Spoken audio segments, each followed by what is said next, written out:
कृष्ण कन्हैया के आशीर्वाद से आज हम हरिवंश पुराण के पृष्ठ क्रमांक 619 से इस कथा को वर्णन कर रहे हैं और 52वां यानी 52वां अध्याय है। तो जब हंसों का वज्रपुर में निवास और हंसी का प्रभावती को प्रद्युम्न के प्रति अनुरुक्त कराना और प्रभावती का हंसी से प्रद्युम्न की प्राप्ति कराने का अनुरोध और हंसी और वज्रनाभ का संवाद हंसों के मुंह से सब समाचार सुनकर श्री कृष्ण का नट भेष में प्रद्युम्न आदि यादवों को वज्रपुर में भेजना। और मैं अपने सजाती बंधु यादवों से निवेदन करता हूं कि कुछ साइंटिफिकली कथाएं सुन लिया करें, क्योंकि कहीं तुम्हें बोलने में अड़चनी भी आ सकती है। कहीं पर बात शास्त्र अर्थ का मौका मिले तो कुछ ज्ञान होना बहुत जरूरी है। बल्कि मेरे में ज्ञान नहीं है, मैं तो इस कथा को पढ़ रहा हूं, ना मुझे याद हो सकती है। और शायद आप चाहो तो इसके लिए कहानी रूप में श्रवण करो, तो इससे अच्छा और कुछ हो नहीं सकता है।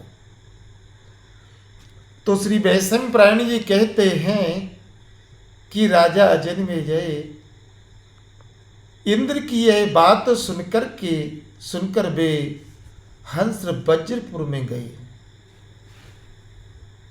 और वहां का मार्ग उनके लिए पूर्व परिचित था, क्योंकि हंस तो जगत में जाती है और वीरवे पक्षी वहां के रमणीय सरोवर में जो स्पर्श के योग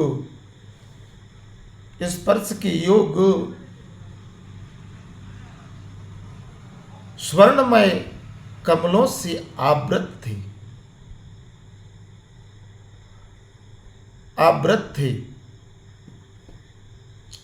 और जाकर बैठे और वे हंस अपूर्व संस्कृत भाषा में बोलते थे। धन्य प्रभु हंस संस्कृत भाषा में बोलते थे और मधुर कलरव करते थे। यद्यपि वे उस समय नगर में पहले ही आ चुकी थी, तथापि नए आए हुए के समान वहां के निवासियों को आश्चर्य में डाल रहे थे। यद्यपि वे उस नगर में पहले भी आ चुके थे और तथापि नए आए हुए के समान वहां के निवासियों को आश्चर्य में डाल रहे थे। और नरेश्वर वे अंतापुर के उपभोग में आने वाली बावड़ियों में चरने लगे और उन स्वर्गवासी हंसों पर वज्रनाभ की भी दृष्टि पड़ी। वज्रनाभ की भी दृष्टि पड़ी और जनेश्वर बेहंस अत्यंत मधुर बोली बोल रहे थे।